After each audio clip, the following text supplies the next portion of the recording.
Hello televiewers, good evening. Welcome to another edition of Prime Hour, a special edition, an edition where we are receiving the national president of the CPP party, who also is the coordinator of the Stand Up for Cameroon movement, a very strong member of the Mothers of the Nation.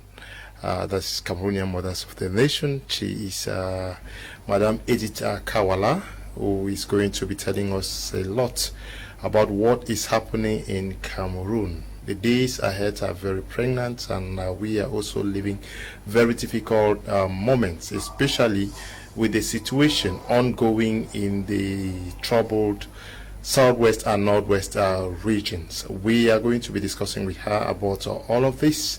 We're glad to have you once again on Prime Hour. Thank you very much. It's a great pleasure to be here on Prime Hour. A very special program. I have to tell you that we are doing very little communication right now, and I know there are going to be a lot of jealous journalists because I've turned down a lot of interviews, but I thought we could discuss the situation calmly here and have enough time to explain to Cameroonians what is going on. Okay. Many persons, Cameroonians, and in Cameroon and out of the country, saw pictures on social media between members of Stand Up for Cameroon and the CPP, alongside some militants of the Cameroon Renaissance movement, led by its president, Professor Maurice Kamto, and have been yearning to know what is happening. Yes. So the parties, you know, we are several political parties in Stand Up for Cameroon, and we received Mr. Kamto's letter, which he sent to, I think, almost every political actor and civil society organization. And since the letter touched on elements of what looked to us like political transition, which has been the platform of Stand Up for Cameroon for the past 4 years, we opted to meet with him not as individual parties but as a movement. So we held that meeting last Sunday on the 13th of September in Douala, here in Douala, at the CPP headquarters. And I would say that a couple of good concrete things came out of the meeting. Number one is that we agreed that any common action, any action that would bring different political forces together, civil society organizations and so on, would have as its goal political transition for Cameroon. You know that the CRM party has been claiming that they won the last presidential elections. So many people, many Cameroonians are nervous, and we had a very frank discussion with Mr. Kamto, where we told him that many Cameroonians are nervous when he calls for protests that are to put an end to the regime, because it looks like it may be musical chairs, it may be removing one person to put another. And we were clear that Stand Up for Cameroon is not interested in that. We are not willing to collaborate on that. And he agreed that the objective is not to put him or any other person replace the current president, but rather that we would go through a transition process where we actually rebuild the foundation of the country. You know, our political transition process, which we have always said, we must put an end to the current regime. We must have a true national dialogue to discuss our entire colonial heritage. That is the question, the Anglophone question. That is also the question of the war at independence. You know, we fought a war with the UPC that we have never acknowledged, we have never talked about. We have tens of thousands, maybe hundreds of thousands of people who died, who have never been acknowledged. But it is also talking about the nature of the colonial state. We are still in a colonial state. We are still in a state that is more preoccupied about serving those who govern than serving the citizens. So for us, political transition, we have a major national dialogue, a real national dialogue to talk about all of these different issues, which will have as a result institutional reform. That is where we will now reform the form of the state, yes, to go to a state where regions are autonomous, as all Cameroonians, not just Anglophone Cameroonians, are demanding. All Cameroonians are demanding much more autonomy and resources at the regional level. Yeah, but you are making some clarifications here that Cameroonians may not really be aware, because the notion that people have out there is that Professor Maurice Kamto wants to unseat a President Paul Biya to replace him. But from the discussions that you are bringing up, it shows clearly that your approach is different from what many think. It is, we ourselves went into that conversation. That was one of the most important points that we wanted to discuss. And I think that it was necessary for us to discuss that, because for us going into the conversations, we had a few sine qua nons, we had a few non-negotiables, and if we were under the impression that it is to take one person off the chair and put the other person, we are not interested. That's very, very clear for Standard for Cameroon. We will not participate in such a project. So it was one of the first items of discussion, and when we agreed that it is political transition, where we have to rebuild the foundation of the Cameroonian state as we know it today, that was when we could say, okay, let's go now to point 2 or any other part of the discussion. And I have to say here that we are still, this was our first meeting. Okay. We are still at a very preliminary stage. Okay. We also informed the CRM that any cooperation, collaboration on our part would be in a written document. So these points that we are discussing must be put down on paper, and we sign them together, so that the agreed upon platform that we are bringing to Cameroonians is very clear and transparent. Which means that if I get you very well, it is the beginning of a process. It's the beginning of a process. Some persons already think that, okay, you met with the CRM and you have endorsed that, okay, whatever they say is what you're going for. No, not at all. Okay. We have not endorsed a single thing. Okay. Not one thing so far. And I think Cameroonians, we are at a very delicate stage in our national process. And Cameroonians, if we were to do that, I mean, I think Cameroonians should abandon us straight away. It would be extremely unserious on our part. We have had, as you know, a lot of divergences, a lot of divergence with the CRM party. So we are going to take the time necessary to go through any points which are unclear, which we do not feel comfortable about. We're going to take the time to go through those points before we sign anything. Those points must be clarified, and that is when we now go into action together. Which means that what many persons are eyeing to be the action date may not actually be right for you. You are envisaging a far bigger platform where all political parties, civil society will give their accord, like what I just read from the civil society. 5 civil society organizations today who are saying that there is need for a common front to move towards the same direction. Absolutely. You know, I think Cameroonians should understand something.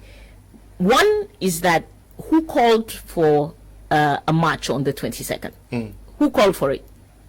If I can ask you the question.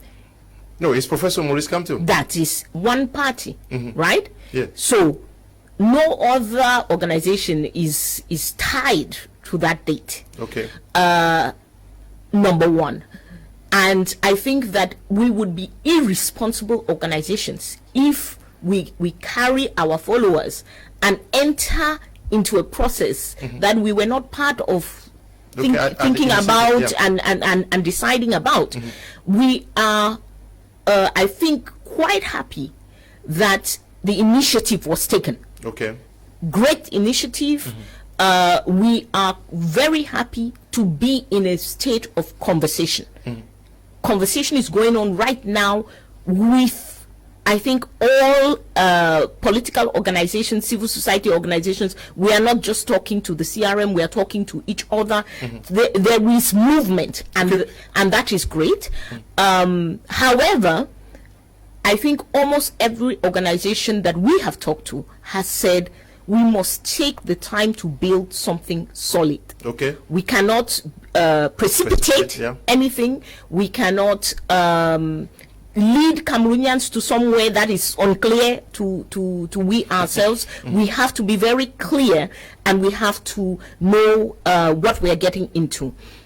As somebody who is from the Northwest and Southwest regions, I have to be clear on the Anglophone agenda in this process. The Anglophone agenda is one part of it. It requires discussion. It requires for us to be clear what are our demands and what is our process with regard to the Anglophone question. We are already in a mess in those two regions, so we will not just go get up and go into something else without having a clear element on our mind. If I get you very clearly, Madam Ka, is that there should be a blueprint agreed upon points that clearly states what would follow should the president be ousted. Absolutely. Okay. Absolutely. One thing we should do is learn from others. We are far from the first country to do this. We saw the Tunisians who did it, probably amongst the first successful ones. We have seen the Sudanese. Both of those revolutions, I can tell you, we at Stand Up, since this has been our platform for years, we have talked to the activists from those countries. They tell us, you must have a blueprint. You must be clear where you are going, because you are bringing together a very wide variety of actors. So you have to agree on the minimum. You are not agreeing on everything, but you agree on the minimum that you are going to do together. We see the case of Mali that happened the other day, and we see that they didn't have a blueprint. Yeah, that's why they were received yesterday by the former president of Ghana. So they got the president out, but then it was unclear what is supposed to happen. So I think it will be important for us to learn from all of those cases.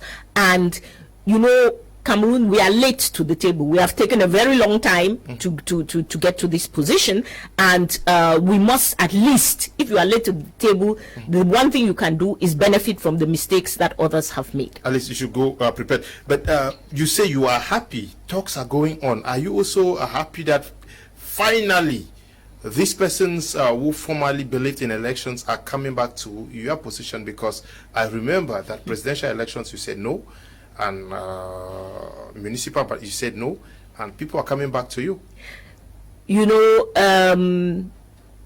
I think that we are very, very reassured as a movement. When we were taking those positions, we were marginal, we were minority. Everybody was going for the election, and we were saying no. We cannot do this. We cannot go for, we started with regional elections. We said the last regional elections, we said no, we cannot go for this. The presidential elections, we said no. Legislative and municipal, we said no. And on those occasions, I remember people calling me up and saying, Madam Wala, you are too hard. You are too, you are too tough on your position. But we realized that, one, we were right. Two, it was very important for us to hold that position, because it's because we held that position that people can get to it today. If we had all abandoned and gone in for elections and so on, we would be lost today. So we are very, I can say we feel that we've accomplished something so far in holding that line, which is now the line that this wide variety of actors is coming to. Okay. Now, can we also say that this is the beginning of a new chapter in the ranks of Cameroon's opposition? A call that has been made severally by Cameroonians on the need for the opposition to come together. I don't want to, they say... You have to be too optimistic. I don't want, they say you shouldn't jinx something, I don't want to cry victory before we are there. But I can tell you, Mr. Coombe, that currently we see an energy, an attitude, a willingness that has not been there before. We see people who are very, very different from one another, willing to sit down on the table and talk together. We see people being able to come up and say, I have 10 points, you have 10 points. We differ on 8, but these 2 we agree on, and we can therefore work on these 2 and move Cameroon forward. And so I do believe we are hopeful at this time, but I do not want to cry victory ahead of time. Optimistic. Yes. Yeah, but if a coalition were to work out for the opposition, how is Stand Up for Cameroon envisaging such a coalition? Go in dispersed ranks or dissolve your positions into one, like what we saw in Nigeria with the APC? No, we are not forming one party to go to an election. Not at all. We are forming a platform, a dynamic platform to bring about systemic change for Cameroon. The transition process, end to the regime, dialogue, reform, elections. At stage 4 of elections, these same political parties who have worked together on the first 3 go for elections. They may be in competition with one another. I like always to use football analogies because Cameroonians love the game and they understand. It is as if we want to play a football tournament. The field is bad. The referees are dishonest and incompetent. The nets are torn. Now we are 10 teams and we say, you know what? We are going to compete against each other. But right now, we need to all work together, clear the field, put in the nets, choose some good referees, and then the game can begin. If we don't work together, if we are working apart, we will never be able to clear that field. Yeah, paint the picture to Cameroonians. That is, you come together, the president is ousted. Now, you call for a national dialogue to fix certain issues before the elections? Absolutely. Step 1, we must get the regime out because it is impossible to talk to ourselves when they are in place. We already see them, just the threat of some action already has them threatening us, bullying us, telling us they are going to put people in jail for life and so on and so forth. That's absolute nonsense. That is absolute nonsense, and we must be rid of that. We cannot stand for that.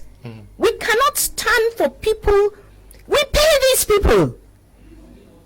They are our employees as a people, and they dare to come and stand and bully us?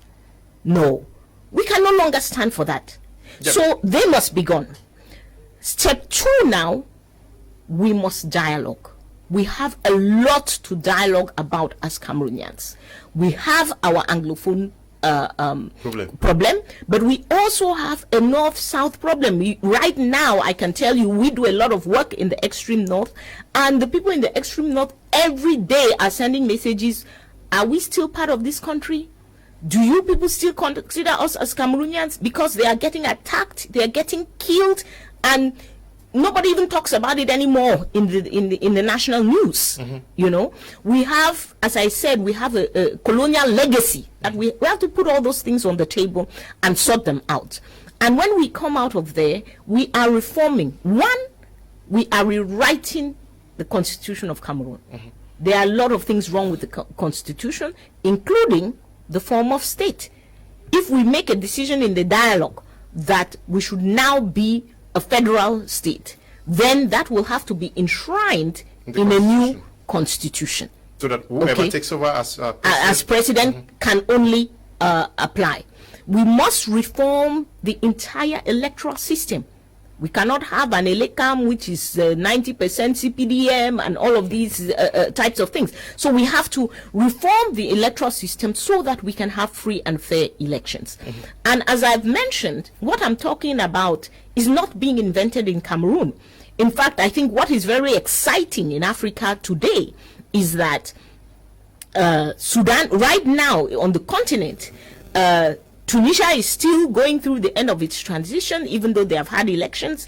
Sudan is undergoing this. Algeria is undergoing this. Burkina Faso has undergone this. So what we are doing is following a model for after a dictator. How do you build a democracy? How do you build an inclusive society?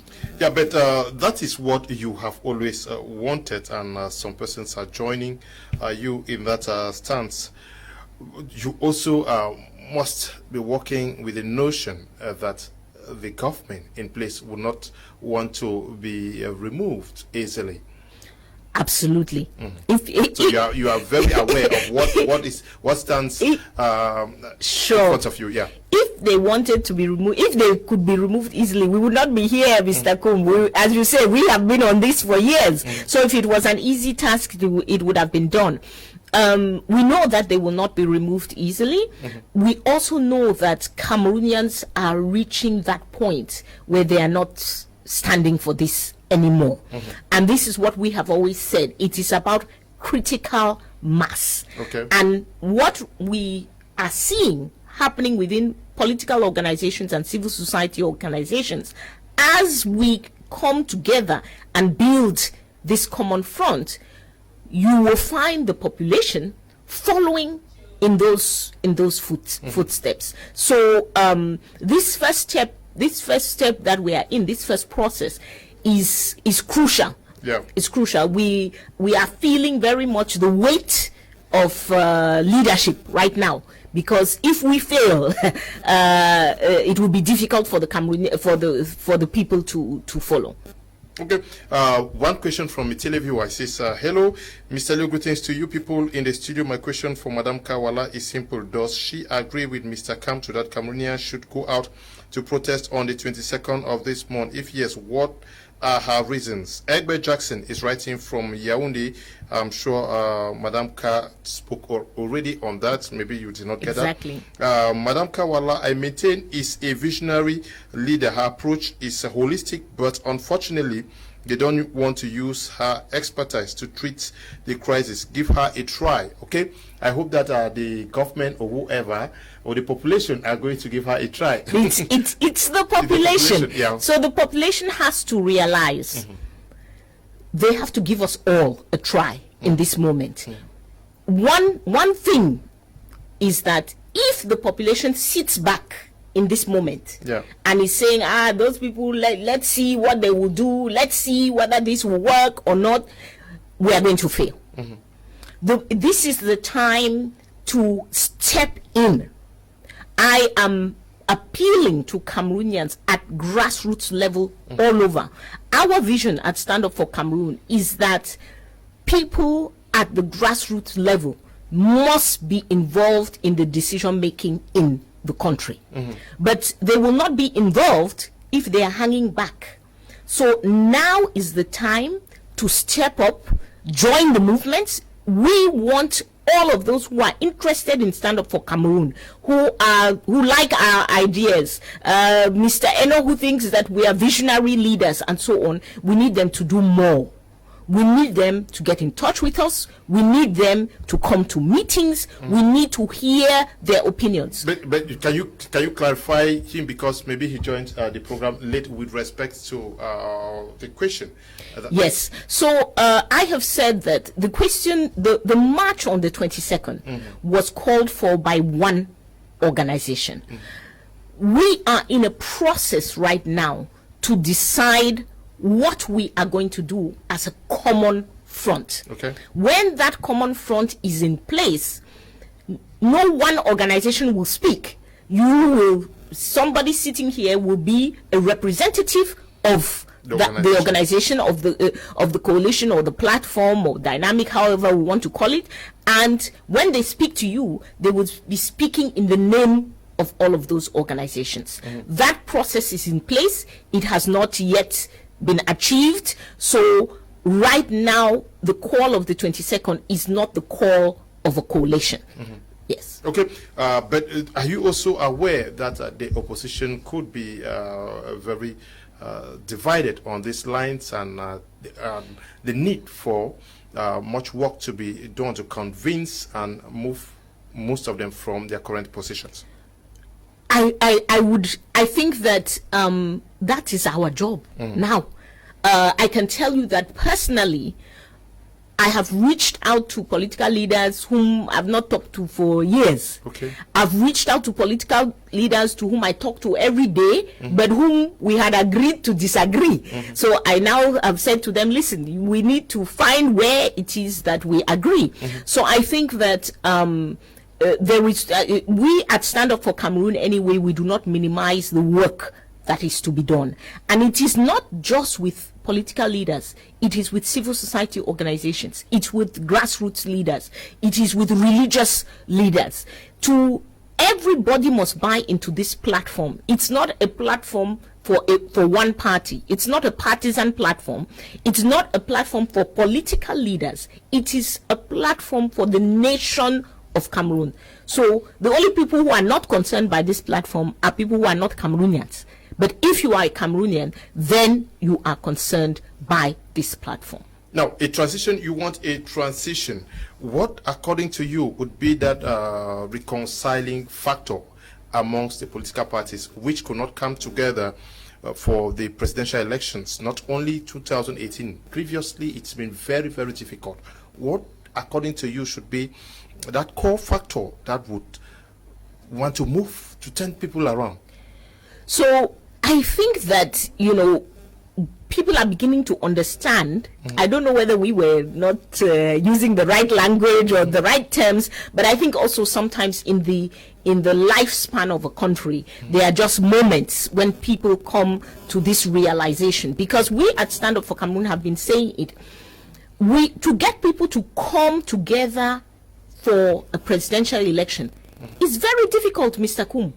You are at the head of your party, you want to be president. Madam is at the head of her party, she wants to be president. I am at the head of the party. Now you say that, out of 15 of us, we should put our ambition aside and give to one person.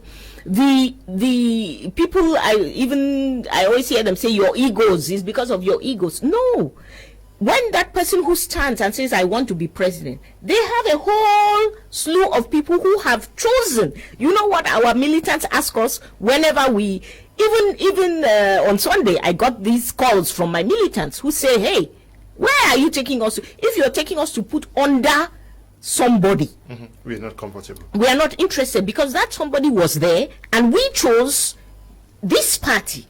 So don't take us to a place that we did not choose. Now, the beauty of the political transition is that no CPP member will become a UPC member. No UPC member is going to become an SDF member.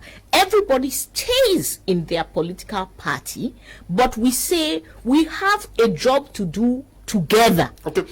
And that is where it is successful, because you are not asking people to put aside their political ambitions. You are asking them to clear the floor so that they can better exercise their political ambitions. So if I get very clearly from Madam Kawala, as we speak, there is no coalition. If something like that must happen in the future, there is going to be an understanding among civil society organizations and political parties, and then a name given to it, and then you decide on the way forward. Absolutely. For now, it is being structured. I don't think that future is very far. I think it's I think it's close. I can tell you that we have meetings in the, it's a matter of days, not of weeks. So I think that the coalition is being put together. I think there are some organizations who have already agreed, who have already come to an understanding. So the process is in place, and once that process is in place, at least for us as Stand Up for Cameroon, it is when we are agreed, we have a written framework, we are clear on what it is we are doing together, we will inform Cameroonians and say, from now on, Stand Up is operating in this framework with these other organizations, and this is what we are asking you to do. Now, when you look at this framework you're talking about, is the Anglophone factor going to be very capital in this understanding? So are you already working? Are you already working? Absolutely. So I as I said earlier, for us at Stand Up for Cameroon, the Anglophone crisis, the Anglophone problem, because Stand Up, we were on the Anglophone problem before it became a crisis, is core to whatever thing it is that we are doing. And we want to make sure that we agree with the others on the steps of a process to get out of crisis. We have a general process to get Cameroon out of the situation. Within that, we must define also a process for the Northwest and Southwest to get out of the crisis that they are in. When we say a true national dialogue, we'll be talking about everything, but the Anglophone problem must be a dialogue that takes place within that to reconcile the Cameroonians together. So personally, I am not stepping into anything where that part of it, the Anglophone problem, is not clear. We need to have very clear steps. And that is supposed to be documented in the agreement that we're talking. In the agreements that we are talking, what we will do at the national level, what we will do. There are two, for Stand Up for Cameroon, we have two crises that we hold very dear to our hearts. The Boko Haram crisis in the extreme north, the Anglophone crisis in the Northwest and Southwest. We must, as leaders, envisage how we are getting out of this crisis. We will not take away government and then start to run around and say, oh, what are we doing now? These are very complex situations, and we are not under the illusion that even after we have thought of the solution, things will go exactly like but we must at least have a plan of how we're getting out of these crises. Okay, we're taking messages as we discuss. Good evening, Mr. Liu. I give Madam Kawala the try. I want her to tell us what she has to say about some of the opposition leaders who are preaching against the peaceful protest. Okay, she will respond to that. Mr. Liu, thank you for the program and your panelists too. Madam Kawala, you have been on the political platform for quite some time now. What have you moved over the years? How do you envisage moving things in your career? Okay, this one says, Madam, if I can hear you, are you marching to oust Biya from power, or marching for the government to solve the Anglophone crisis by organizing another inclusive national dialogue to look for the form of the state? Tendon Keng Martin, Regional President, Photographers Union, West Region in Bafoussam. Okay, so let me start with him. We do not believe that this government, they've had 4 years, we do not believe they can solve this crisis.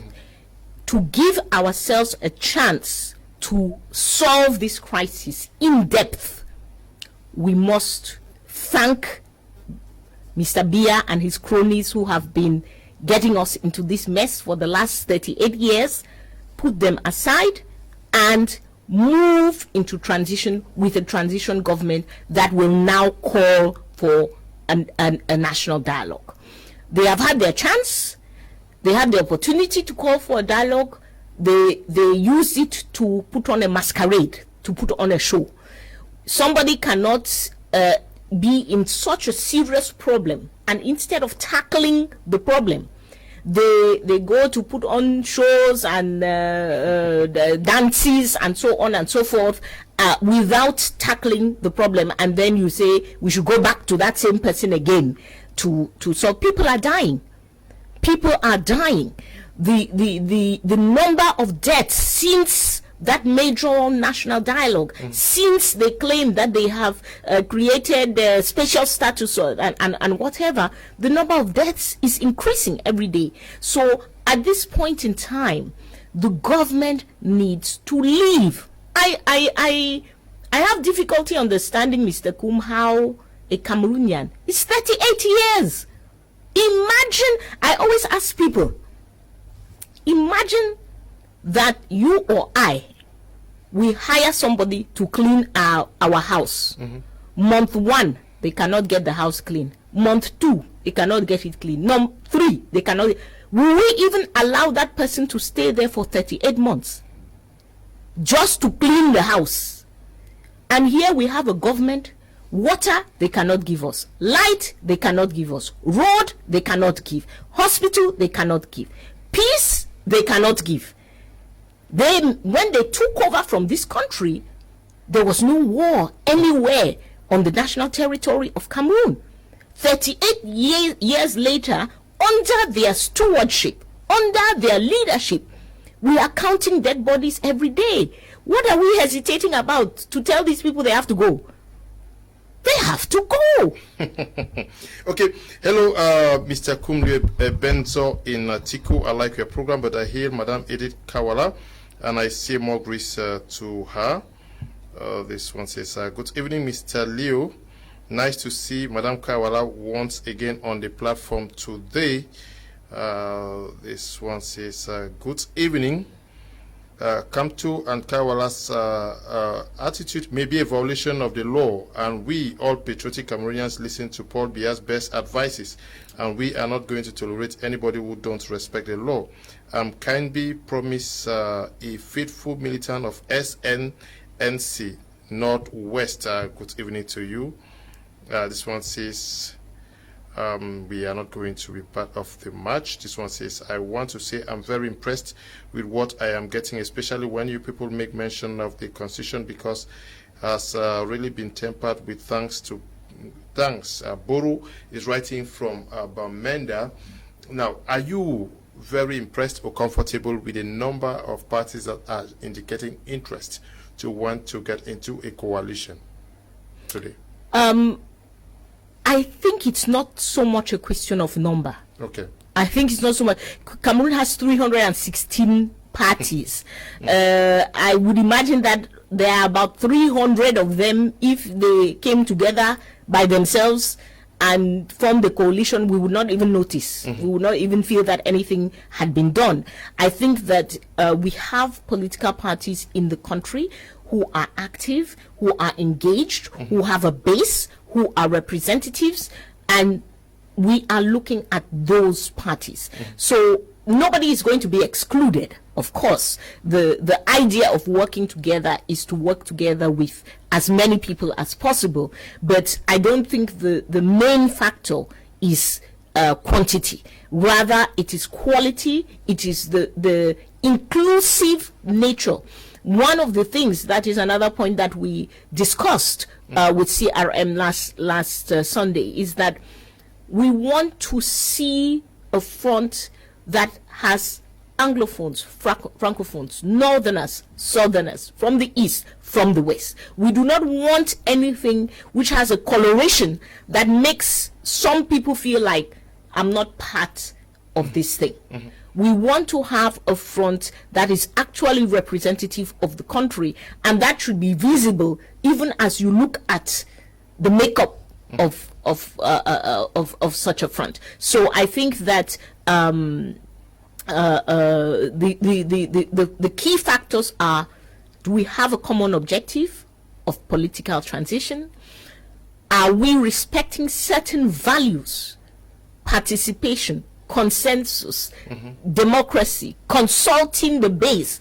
We do not want, at Stand Up for Cameroon, the meeting with CRM already, we had members of our base, because we no longer want governance that is decided by some few people up here who, you know, have multiple degrees and so on and so forth, and then the common man down here doesn't even know what's going on. No, we need to have at this table some farmers, some bike riders, some call boxers who have something to say about how it is that we are going to rebuild and transform Cameroon. Okay.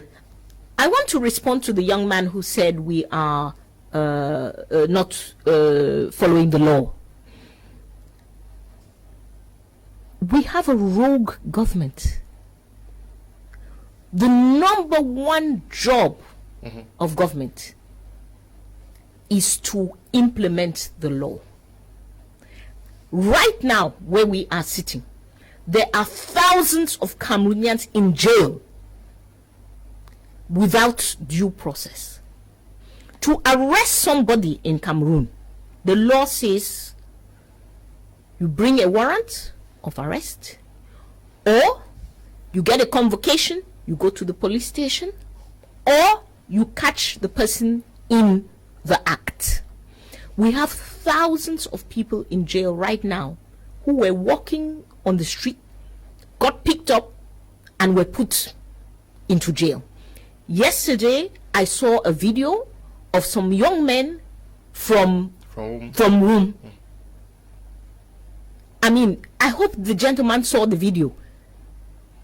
Please send it to him after the show. No, because I think when we spout off this nonsense, we do not realize that these are people's lives.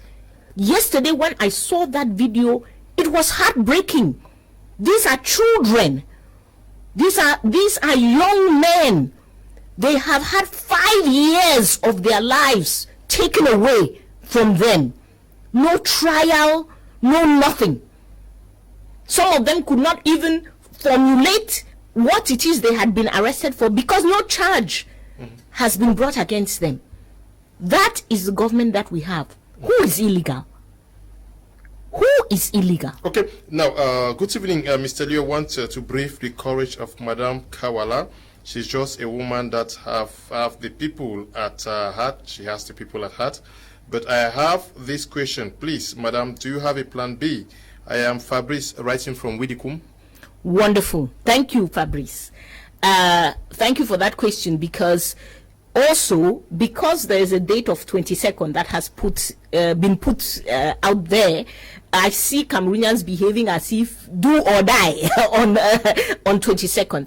Once again, let's learn from others. No country has achieved political transition in one day. It is a process. We have begun the process. As I said, 22nd is the responsibility of one party.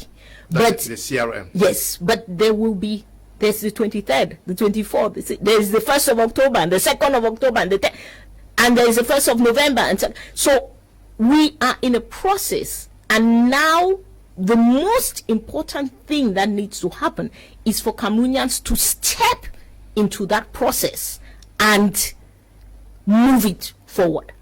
The determining factor in all of these countries is, did the people step forward? Okay. So it's time for Cameroonians to step forward. Plan B is that if we don't make it today, we try tomorrow. If we don't make it, I want to say to Fabrice, isn't it a lucky thing that Stand Up for Cameroon, who tried in 2016, I think we were arrested 6, 7, 8 times, who tried in 2017, who tried in 2018. We are not starting today. We are not starting on the 22nd of September. We have started a long time ago. It is a process, and right now, the challenge I have to Cameroonians, and especially to Anglophones, is to step into the process. Get in touch, join, and let us move this forward. Okay, Madam Edith Kawala, we are watching you live from Bamenda. I'm happy to hear a powerful woman like you speak for her country. More grace, Madam. I envy you. Ken Chris, good evening.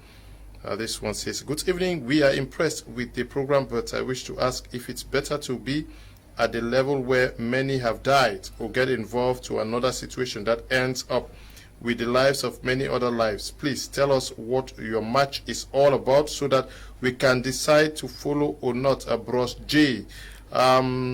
there still is a confusion in the minds of people, which I hope you clarify.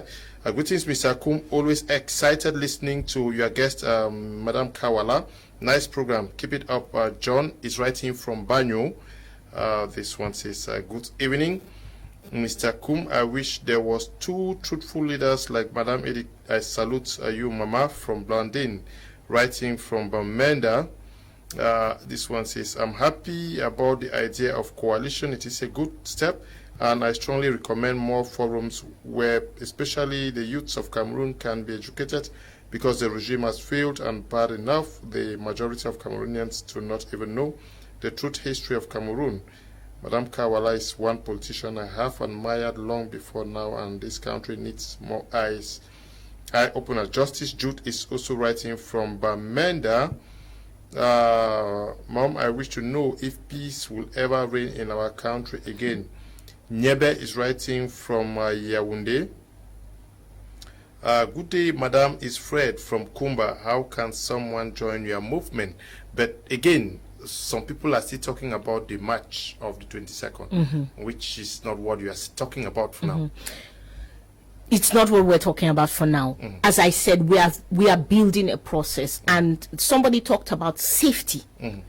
One of the reasons that we at Stand Up for Cameroon cannot jump up and say we are going to march on the 22nd. We have marched before in this country, and we as an organization have a very clear process to keep our members safe. So we need people to have that courage to come out. We need people to step up to the plate, but we should do a minimum amount of organization and training in the background, so that people who come out know what it is that they are doing. So for those who are worried about safety, you understand why we at Stand Up for Cameroon, we are saying, let's take a little bit of time. There will always be a risk. You go to march in Cameroon, it's always a risk. As I explained, personally, I have been arrested, I have been water hosed, I have been kidnapped by the government of this country. However, I don't get up in the morning and say, I'm going to march. I don't just stand and say I'm going to march. I take precautions. We carry out training. We do our best. We have our legal unit ready. We do our best to keep those who are going to be engaged as safe as possible. Now, Stand Up for Cameroon has been working for some years now. Yes, how involved is the civil society in all of what you are doing? Because we've seen how closely the civil society has worked with political parties in other countries. I think maybe Stand Up for Cameroon was one of the first groups to understand that we need the civil society. We could not, the particularity of Stand Up for Cameroon and of the type of coalition we are talking about is that you have to put your partisan ambitions to the side a little bit. Okay. You realize that since we have been talking about Stand Up for Cameroon for the past 4 years, you do not have so much of the CPP. We are not here telling you CPP this, CPP, because to be a part of a group, you have to give up a little bit of yourself. Okay. And what we also saw is that you have to involve those who do not have partisan ambitions. So you know that in Stand Up for Cameroon, we have about 9 civil society organizations who are members of Stand Up for Cameroon. We have Ambazonia, we have Droit au Droit, we have Cameroon Oboso, we have Mothers of the Nation. It's very, very important when you see the Mothers of the Nation to realize that I think more than 90% of them belong to no political party. They are not partisans of any political party. These are women who are tired of living in the situation of insecurity, in the situation of violence, in the situation where they cannot send their children to school and have a little bit of trade and so on. And they are out to make a change for the country. Okay. Is this meeting with the CRM changing anything from the way you have been doing politics? You say this is the beginning of a process. Is anything going to change for your political activities? Not much. I think that what is going to change is this need to consult. Consultation is not easy. Yeah, you have to spend time talking. You have to spend time talking to one another. You have to make sure for every communication that you have consulted so many people. I think that is what is going to change. For us at Stand Up for Cameroon, it is not a different way. It is that we will now have to do it with many, many more people, but it is the same way that we have been working for the past 4 years, having to consult, having to get to consensus. It's very difficult. It's different ideas. It's not always easy to find that common ground. So it takes a lot of discussion and a lot of transparency. I think one of the things that we insisted on with the CRM the other day is that you can't put people before a fait accompli. You cannot take a decision and inform others later. You cannot be unclear as to what is your agenda.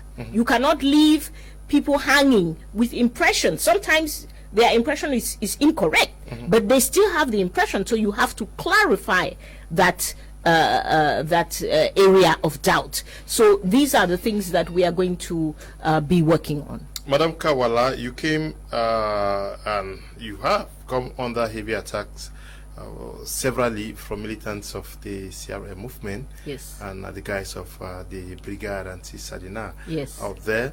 And today you are talking with their leader who is coming, soliciting to work with you.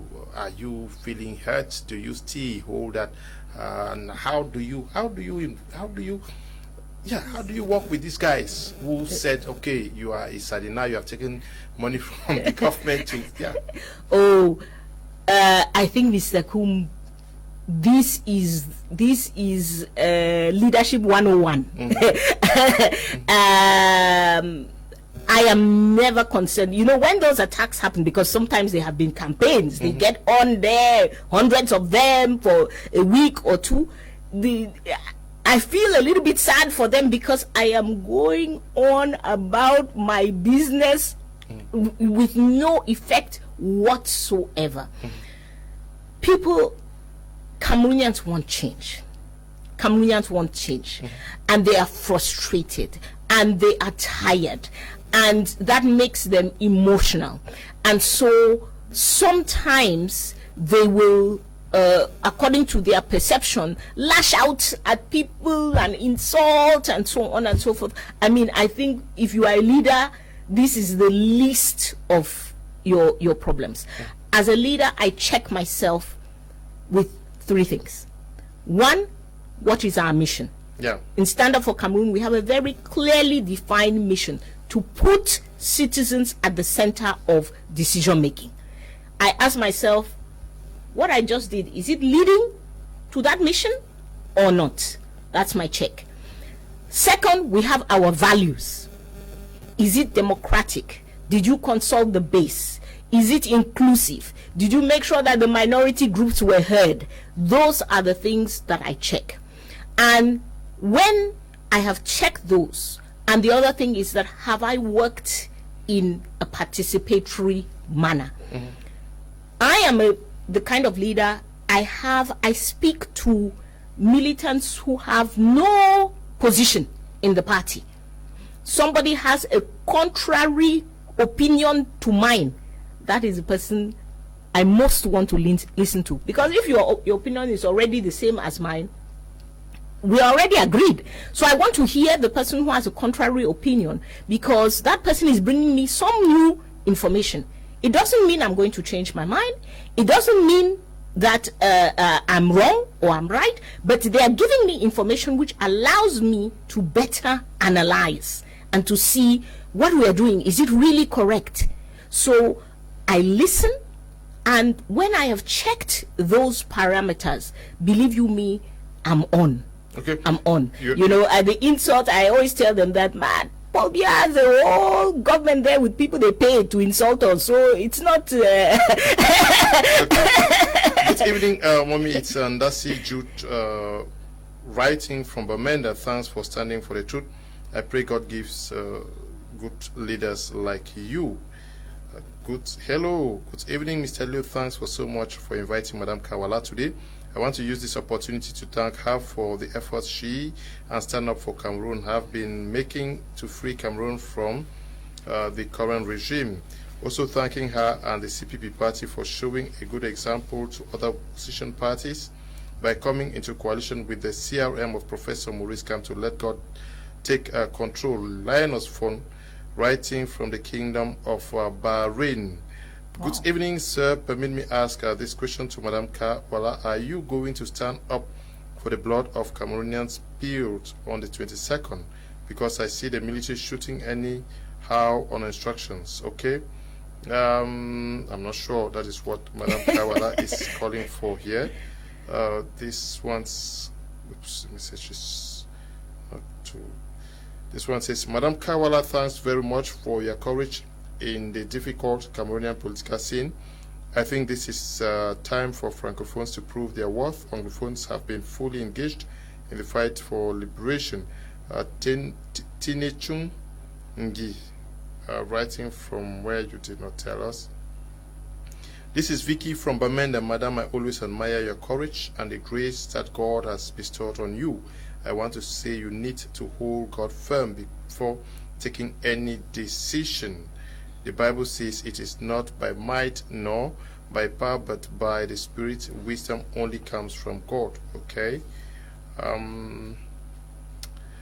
Solomon Ate, writing from Boya, says, Mr. Kum, please ask Madam Edika Wala to move on with her political policies, which she has so hold on for a long time, and not allow the MRC to drag them to problems. They went into elections in the middle of the Anglophone crisis. Why put the crisis in front now? Are you matching with CPP as party or a movement Stand Up for Cameroon as K? I'm sure she will answer you.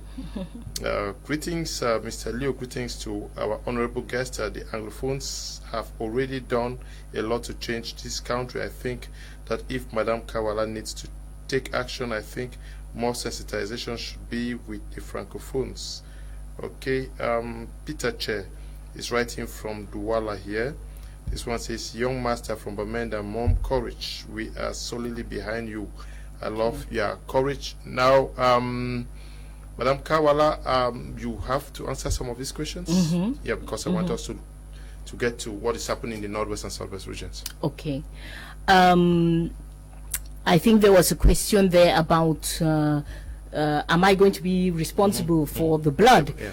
So I always find that question so interesting. You know, 60 years of dictatorship have really messed up our minds in Cameroon. So somebody has a gun, they are shooting at somebody, and you are not asking the person who is shooting to be accountable for the blood of the person he is shooting. You are asking Madam Kawala, who is standing here with her hands empty. No, you cannot do that. We must not accept violence from our government. Once again, the government that is responsible for the safety and the security of every Cameroonian. We cannot accept violence on their part, and every Cameroonian needs to be telling government, this I want to be clear about, whether you agree with the people who are going to march or you do not agree with them, you must stand as a Cameroonian for their safety. Okay, you must stand for people. You cannot justify that a government should shoot at its citizens as long as they are unarmed and they have nothing in their hands. Okay. So let's be very clear about that. That question is not from Madam Kawala. Please, there are ministers out here threatening people and doing all kinds of funny stuff. Direct those questions to them. Okay. Now, Madam Kawala, you said you saw videos from Kondenge prison. I also saw them. for guys who were caught in womb after the military camp in womb was burnt. That was even before the crisis. This crisis started. But you have certainly you have been receiving videos and information on what has been happening in the Northwest precisely this past 1 month. Do you sleep? How do you react to what is happening? There are days when I honestly don't sleep.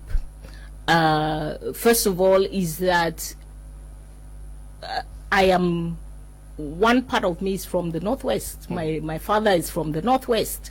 My mother is from the Southwest. So the first thing that happens is that in some of these places you have your direct family, which is on site. You panic.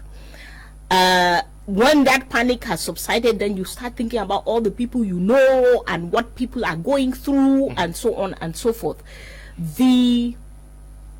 I think the day a policeman was killed in Bamenda, and the army decided to punish the entire population of Bamenda town because of an act that was committed by, I don't know, maybe 1, maybe 2 or 3 people. I think that has been one of the most frustrating moments for me in my life. I was talking to people in Bamenda. I could hear the gunshots.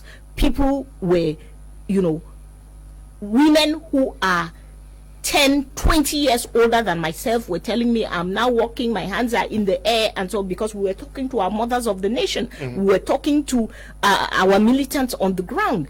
Incredible. And I think that we must realize that we have to put an end to this regime. They get worse and worse every day. They crossed the line a long time ago, and we thought, okay, now they have crossed the line, there's nowhere to go, but we see them getting worse. You cannot, by any stretch of the imagination, have one person commit an act and you decide to punish thousands of people, shooting in the air, terrorizing. What was happening on that day in Bamenda is that our military, our armed forces, paid for by you and I, because it's our taxes that buy those uniforms, those guns, and those bullets. Our military was terrorizing the citizens of Bamenda. This is not acceptable. Yeah, but do you also blame the act of killing that police officer in the middle of the town? Of course. Already knowing that was going to be the possible response. Mr. Kum, I think you said I have been insulted by CRM and BAS. I think Ambazonian activists have, at one point in time, they put my head as, to be killed. Because we said from day one, violence cannot be the answer. We are, for 60 years today, in the hands of a violent state. This is a state who is violent against citizens. I often ask people, if you're walking down the street as a Cameroonian and you see a military uniform or police uniform ahead of you, what emotion goes through you? Do you feel safe? Do you feel secure? And most people answer me, no, I'm afraid. That is where there's no war. That is here in Douala. That is where there's no war. There's nothing going on. We fear our military. We do not believe that these people are going to ensure our safety and security. Yeah, I'm sure Madam Kawala will sleep in Douala also because they are doing their job to some extent. Oh, don't get me wrong. The military, of course, does its job.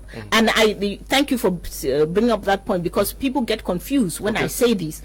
The fact that we cry out against abuses by the military does not mean that the military is not doing the job. Does not mean that we don't need the military. But we must cry out against their abuses. Specifically because these are men with guns. Trained. Yes. So you cannot equate yourself. People often ask me, yes, but have you condemned the Ambazonians? Have you condemned the separatist fighters and so on? And I say to them, if you cannot equate the armed forces of a state, trained and once again paid for by you and I, and therefore accountable to you and I have never given any separatist fighter 5 francs. I have never asked them to act in my name. We do not even agree ideologically. So if I even ask them a question, they will ask me that, but you are, what are you asking me a question? They have no accountability to me. But the state of Cameroon has accountability to me. So, yes, we have condemned the violence from day one. I never ever believed that the taking up of arms could solve this problem. And when you say, if I have to stand to say, I told you so, I think those who took up arms in the Northwest and Southwest, I will have the greatest number of I told you so's, because we predicted to them that the people who will die will be Anglophones. The people who will pay the price will be Anglophones. The people whose communities and economies will be destroyed will be Anglophones. So we do not agree with the separatist fighters, with the armed groups. However, that does not justify the government of Cameroon sending its army to terrorize a city. No, there's no justification for that. That was when the police officer was killed. We know what followed in Bamenda, but today the people of Bamenda are in their respective houses where they are watching us under an imposed indefinite lockdown. Yeah. How do we understand this, madam? This is also unacceptable. And it has been unacceptable from day one. I do not understand these people who say they are fighting for change. They say they are fighting against Mr. Biya. They say they want a different kind of society. But they employ the exact same tactics. They terrorize the population. They use violence to get the population to adhere to decisions where that population has never been consulted. Nobody who is setting these lockdowns has ever one day consulted the population to say, what is it that you people want? Many of them are sitting thousands of miles away. As I tell people, I went to school in the US. I have a lot of knowledge of American culture, European culture. Those people who are dictating lockdowns in Bamenda, in Northwest and Southwest, if you ask them to stay away for one day where they are living, they will not accept, because they will not be able to pay their bills. But they feel comfortable telling somebody to go on indefinite lockdown. How do you feed your children? How is that population supposed to survive? And you have put them under this pressure like this for 4 years. No, we cannot agree. Yeah, Bamenda seems to be the center of activities as far as the fighting, ongoing fighting, is concerned with respect to the Anglophone crisis. What is Bamenda the jackpot to be won by either the government or the separatist activists? Why is Bamenda the focus? Well, I think that it looks to me, we could do at Stand Up for Cameroon, every once in a while we do a bit of a security analysis. Okay. I think that the crisis has evolved. Okay. Bamenda was kind of safe ground for quite some time. People were running from the villages to come to Bamenda as a safe haven. I think that as the separatist fighters lose ground and lose capacity, they have to strike where it hurts. They have to show that they are still there and they are still existing and so on. So they decided to start striking in Bamenda. Now for government is like, we cannot allow this to happen. Because if a village somewhere part of the village is being controlled by separatist fighters, nobody really knows about it. But Bamenda, it means that they have lost face.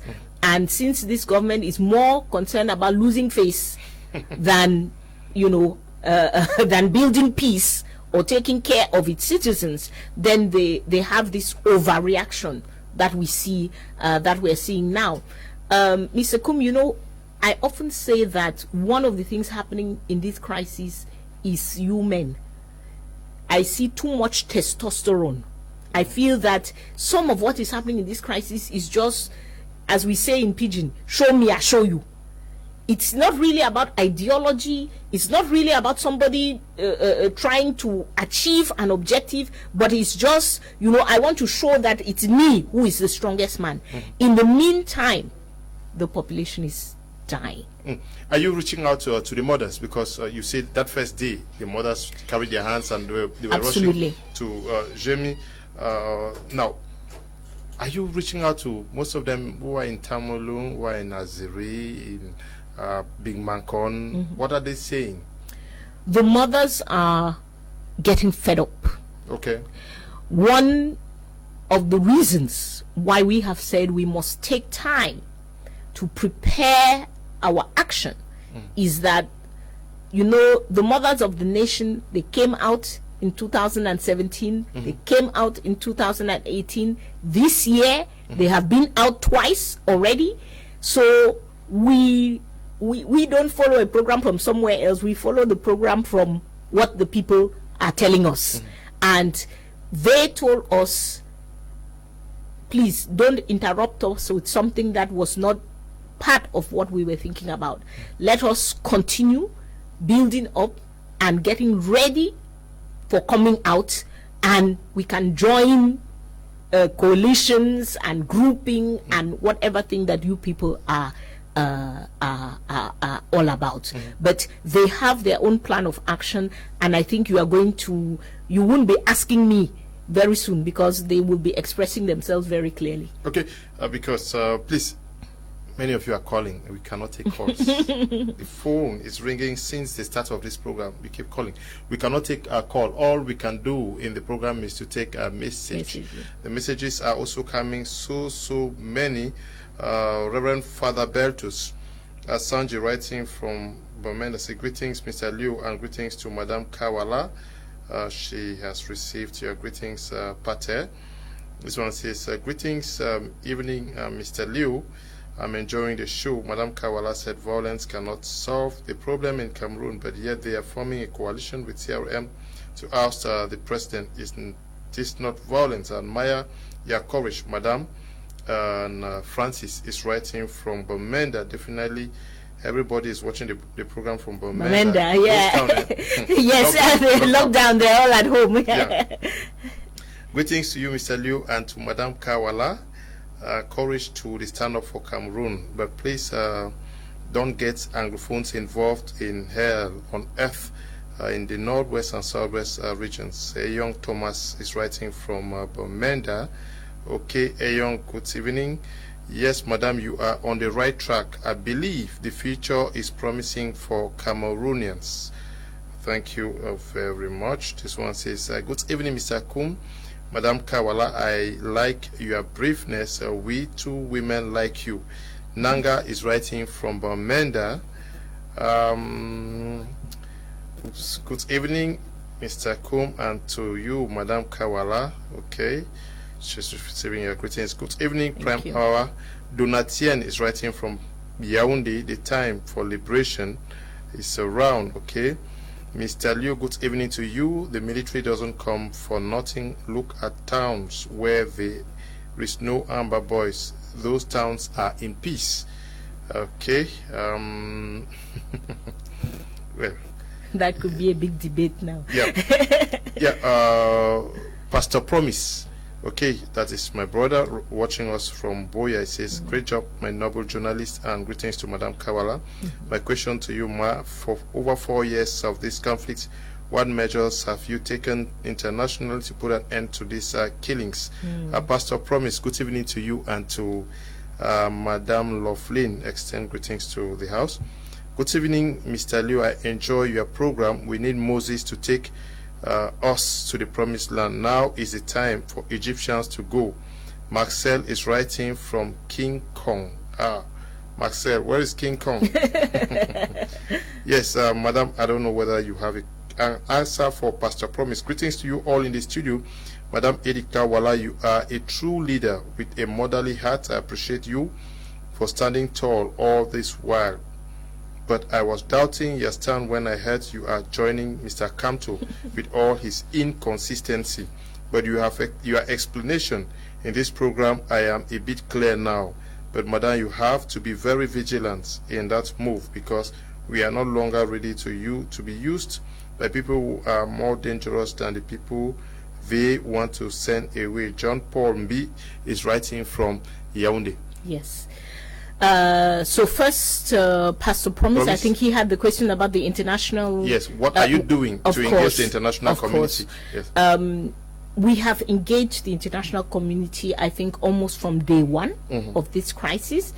Engaging the international community starts with engaging the diplomatic community in Yaoundé, where the embassies are. I can tell you that I have held numerous meetings, and we are continuing those meetings where we bring people from the regions to come and talk to the ambassadors, to tell them the real stories. We don't want to represent people. We live in Douala. We don't want to talk on their behalf. We want people from the regions to come and meet directly with those diplomats and tell them what is going on. In addition to that, pre-COVID, I am a very, very big traveler for professional reasons. For my job, I travel a lot, and on every trip in both African, European, and American countries, I have always put advocacy on the front. I have been all the way to the UN on more than one occasion. I can tell Pastor Promise that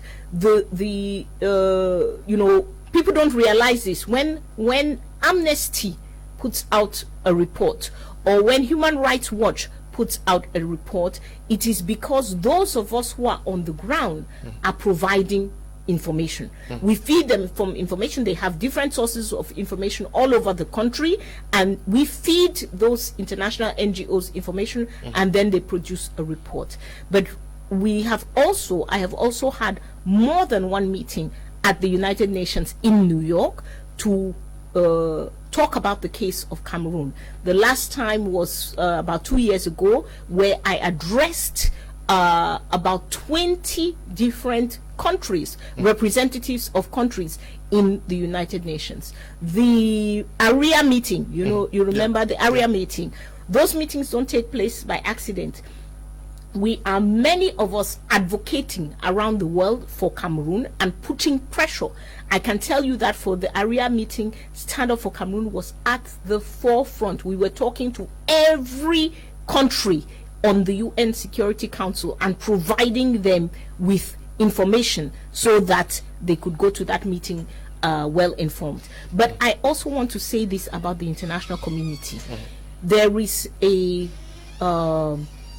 fallacy. It's untrue when some of our brothers and sisters are telling people in Northwest and Southwest that the international community is coming to save them. It's not true. The international community, you just need to watch your news carefully, and you will see Syria, you will see Libya, you will see countries that, Palestine, you will see countries that have been at war. Mali have been at war for years and years and years. Congo, for years and years and years. That international community has not saved them. So nobody should be under the illusion that there is some gentle giant or called international community that is coming to rescue us. We have to rescue ourselves. And there I go to the next question, which was somebody who said, please, we believe in you, be careful about your associations. Not one person. I think more than 10 persons have Great. written that. Yeah. So this is a very important point. We are being very careful. That is why you don't see us rushing.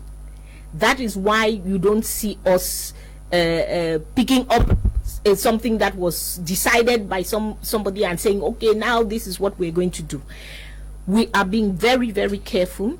We are, as I have said, agreeing on the strict minimum. There should be clearly written terms agreed upon. CRM is CRM. CPP is CPP. We diverge on many things, and some of those things we will never ever agree on. We have accepted that. The question we are asking ourselves today is, can we agree on one or two things that can move Cameroon forward? And when we do, as I have said to the people today, I will not start betraying the people today. We will agree on those things. We will put them down in writing. We will inform Cameroonians that this is what we are doing together. The question you were answering to Pastor Promise, this one says, Emmanuel Dingana, he says, I commend Madam Kawala for standing up for the truth. So my question is, how much of this project are you selling to the international community, and what are the chances for success? He's writing from Yaoundé. But he goes further to say, Mr. Kum, looks like my question has already been answered. He was following address. So, Madam Kawala, you as a strategist, what advice can you give to the separatists to put their case through? I will not give the separatists advice. I am not a separatist. Okay. I do not believe in the separation of Cameroon. I believe that we who are from the northwest and southwest should be full citizens in Cameroon. I believe in us remaining together. I think we are too entangled. I think we are too mixed up to try to say that we are going to separate today. However, we must stand up and demand that we have equal rights in this country. We have built this country. We have built this country as Anglophones, including Douala, Yaoundé, Bafoussam, and the rest. We are leaving it to go where? No. We are going to stand up. Yes, I don't know about anybody else, but I have a house in Douala here. I have a house in Yaoundé. I'm not leaving it. And so many other Anglophones. If I go here to Mabanda, are we going to ask all those Anglophones who have built houses there, built businesses there, and so on and so forth, they should abandon and go? Where are they going to? So I believe that what we have to fight for as Anglophones is for the marginalization to end, is for the lack of acknowledgement of the identity to end. We must stand up with other Cameroonians, because I think what is important to always remember as an Anglophone is that this state has abused us because we are Anglophone, but it has abused other parts of the population for other reasons. They have abused Northerners because they are Northerners, right? The guy from the East is completely lacking in resources. He gives all the resources to the country. The Anglophone will tell you that these guys did not take part in a plebiscite to form the union. No. That exists today as Cameroon. Everybody came to the union on a different journey. I want my journey to be acknowledged, but the other guys should not be acknowledged? No. I think if we want rights for everybody. Okay. I think if we want 100% citizenship, we want it for everybody. I do not believe in an Anglophone exception. I believe that we as Anglophones should be acknowledged. Our history should be recognized. Our place should be front and center in the nation. But that means the Northerner, with his own history, he was not part of the plebiscite, his own history, he has another history with the country. What did he do to deserve to always have the least amount of resources? We complain as Anglophones, but if you look at the budgets in this country for the last 60 years, the regions that have received the least, the absolute least, are the northern regions. So they have their own history with this country. And we are going to find solutions when all of us say, you have your problem, I have my problem, the other one has his problem. The problems are different, but the solution is to have good governance that acknowledges each of us and gives us our share of the resources of the nation. So I think that I'm not for separation. So you're not for separation. But at the beginning of the program, you said that even if you were to get into an engagement with the CRM or whatever platform that will move towards the need for a transition, there should be an Anglophone project within the national project. Absolutely. What would that project look like? The Anglophone project number one is a pathway out of the crisis. Okay. We definitely, at the level of Stand Up for Cameroon, we have ideas on this. I have mentioned several times on the plateau that we have moved from dialogue, which was supposed to take place at the high level. Today, our belief is that where the crisis is, it is a bottom-up dialogue. Okay. Because the crisis is in the villages. The crisis at the beginning was in a few hotspots. You could deal with those hotspots from the national level. The crisis is now widespread on the ground. You have to go to the ground and build a dialogue that is bottom up. You have to release prisoners. The Anglophone crisis cannot, the tension cannot reduce as long as these young men and a few young women continue to be unjustly and illegally in prison. We must then sit down. I will come to that table with a project that, for lack of a better word, I will call it federalism. I don't like those labels because it doesn't really mean anything. American federalism is not Nigerian federalism, is not German federalism. So don't let somebody just tell you federalism and walk away. You need to ask that person what is inside. And for us, at the level of the CPP, now I'm talking at CPP because this is our political project, what it means is that 30 to 40% of the resources of the country should be spent at local level. What it means is that the local level is responsible for the implementation of decision of development. That is schools, that is hospitals, that is health centers, that is roads. The national level, their job is quality control. Okay. So at the national level, the Ministry of Education should be saying that a school in Cameroon must respond to the following criteria. The classrooms are this size, it must have this kind of bathroom, it must have a laboratory, it must have a library, and so on. They set the norms. The resources go to the local level, the people build according to norms. The only job of the national level is to come and check. Ensure that you have respected the standard. We cannot have people at national level building schools, signing contracts for schools which are at local level. It makes no sense. In Furawa. Exactly.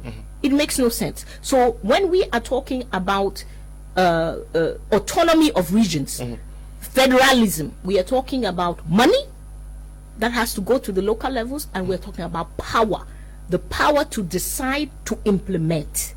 We want quality control at national level. Okay. We want national security at national level. We want international diplomacy at national level. But at the local level, we can do most of those things: water, electricity, schools, healthcare, and so on, and be able to serve the people directly. That is what I'm bringing to the table to resolve the Anglophone crisis. Yes, but let's get back to the situation of mothers and fathers, friends, brothers and sisters in Bamenda, Mezam, indefinite lockdown. When they talk to you, how are they surviving this 1 week in the house? You know, the resilience of of people in the Anglophone region is incredible, because when I talk to them, I am more worried than they are. You know, when I hear indefinite lockdown, I just start imagining, like, how are you eating? How are you getting out the house? And when you call them, they just say, we are managing. We are managing. But of course, you have very vulnerable populations, because we should not forget we that have the sick, we have children. Yes, you have vulnerability has increased so much in the last 4 years. So you have very, very vulnerable populations. People are going to die from lockdown. Let's not be ashamed or shy away from saying it, because as you said, you have pregnant women, you have people who are sick, you have people who need their medication. I have had the case of a relative, even before this particular lockdown, one of the other long 10-day lockdowns or whatever, who he went into diabetic shock because he needed his medication and he could not go out of the house to get it. So I think some of these things, these people declaring lockdowns, no, I'm sorry, I don't believe they have the population at heart. I don't believe, because the other question that I always ask them, how has your lockdown helped?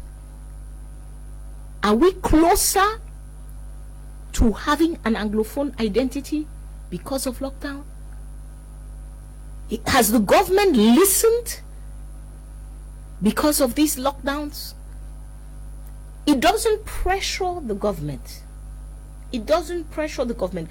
I had feedback again yesterday was from somebody who met with a high-level official who said, you think can continue for 15 years?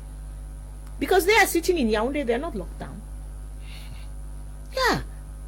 So this tactic, when you are unhappy about a situation, I can say that in good faith you may try something. I like I said from the beginning, I felt like the armed fight was not the way to go. But I can definitely understand the people who were so frustrated that they took up arms. But after some time, you evaluate and you ask yourself, with regard to the objective that I said I was out to achieve, am I closer to that objective? Have I moved forward? Or am I punishing the population without any real gains on the ground? If we are honest with ourselves, we will remember that when this fight was non-violent, because it was non-violent for 1 year, at that time, government was, even if it was fake dialogues, not very sincere and so on, but they were making an attempt to talk to people. Since people have taken up arms, has there been any attempt to talk to anybody? And what is the price? What is the price on our own population? Yes, but recently the United States Senate came up with a resolution calling on both a government and the separatist fighters to stop all violence and to respect human rights.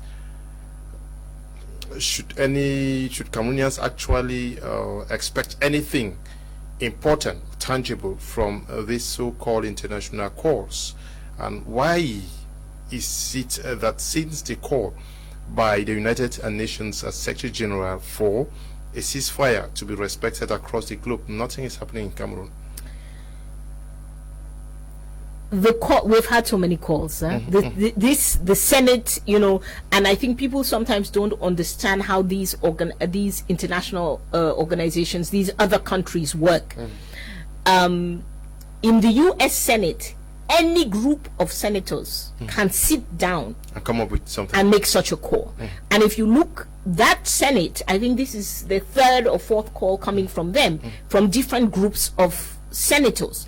And this was a group of 15, eh? Right. Yeah. And they are responding to their electorate. They are responding to the Cameroonians who live in their country and who vote for their them. State. Yes, who live in their state or their exactly, their senators, so it will be their state. So these calls do not impact. They raise attention in the US, which is a good thing. But given that, for example, America is in a very, very tense political period with their own elections going on and so on, they're not going to impact foreign policy for now. And what we need, what I have advocated from these foreign countries, we need to begin sanctions on Cameroon.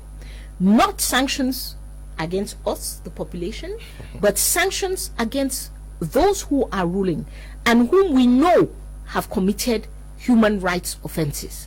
Those people, they travel to those countries, you need to put them on a travel ban. They have property in those countries, you need to freeze their assets in those countries. You need to let people know that they cannot shoot at Cameroonians and then travel comfortably to a country that says it stands for human rights and go and enjoy their lives. This, I think, Stand Up for Cameroon was one of the first groups to start calling for individual sanctions against members of government who have been shown to be responsible for human rights abuses. This is what will make this government sit up. Yeah, but the US senators are calling for sanctions both ways. Of course. Of course, I'm talking about government because I focus on government because government can give me a solution. But I think that we wholeheartedly condemn violence and human rights abuses, no matter who is the author. It is, I can tell you that emotionally, I get more angry with the separatists because they are Anglophones like me. They got up and said they were fighting for our rights, and now they are advocating, some of them openly communicating and advocating human rights abuses towards this very population. I wrote this government off a long time ago, so I don't get emotional about Mr. Biya's government. I just want to get rid of them. I don't have anything emotional with regard to them, but I get emotional about my own brothers. I won't say sisters because it's mainly men doing this doing this stuff. And I do get upset. The government, as I say, I hold them more accountable because they are government. But the thing that touches my heart the fact that Anglophones are involved in some of these human rights abuses. Somebody is writing me insisting that I should ask you this question. I don't know whether he thinks that you are a prophet or a prophetess. He's asking whether this war is winnable either by the separatists or by the government. It is not. I don't have to be a prophetess to tell you it is not. And I can say that with such confidence because we have seen these kinds of wars in history. We have seen, if we look around on our continent, right next door, the Democratic Republic of Congo, Mobutu has been gone for over 25 years today. Congo is still at war. They are still, every day, I follow Congo professionally because I work in Congo. Every day you get reports. Ituri province, this number of people killed.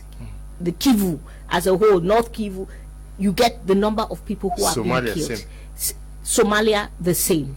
The South Sudan.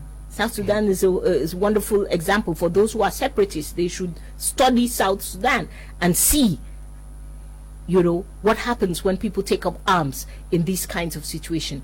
They end up in war for decades and decades and decades. And war destroys the entire fabric of the society. I get tense about the fact that in 4 years' time we have taught thousands and thousands of young men, be they separatists, be they government soldiers. These are our children, and we have taught them to kill. I always ask those who are sending these children to kill, whether they are in Yaoundé or whether they are somewhere across an ocean, and they are saying, you go on the ground and kill people. What are we going to do with these children after? What are you going to do with that young man? I see people till today in Cameroon, they cut off somebody's head and you see people cheering. Really? Those young men cutting off people's heads, they are 20 years old, 19 years old. They are not yet married. Tomorrow when they come to marry your daughter, don't refuse. Don't say, oh, it's that boy who cut off somebody's head. Tomorrow when they want to be your neighbor, don't refuse. You who are cheering, because you are sending them to a behavior which is detrimental to their lives forever and ever, which is detrimental to the society forever and ever. We must stop this thing. It is not winnable by guns. That I can tell you. Okay, it's not winnable. How do we get out of the current impasse? As we have said, oust the system and then call for a national dialogue. And today, I just want to, because I heard also some comments there in the messages. We as Anglophones, we have done our share. It's time for other people to do. We have to be careful. My comrade Bergeline, who is here with me, she's crossed saying the other day that said, if you're not sitting at the table, you may be on the menu. We are in a moment when things are going to be decided nationally. We need to be front and center. Those especially who have been marginalized cannot be absent in this moment.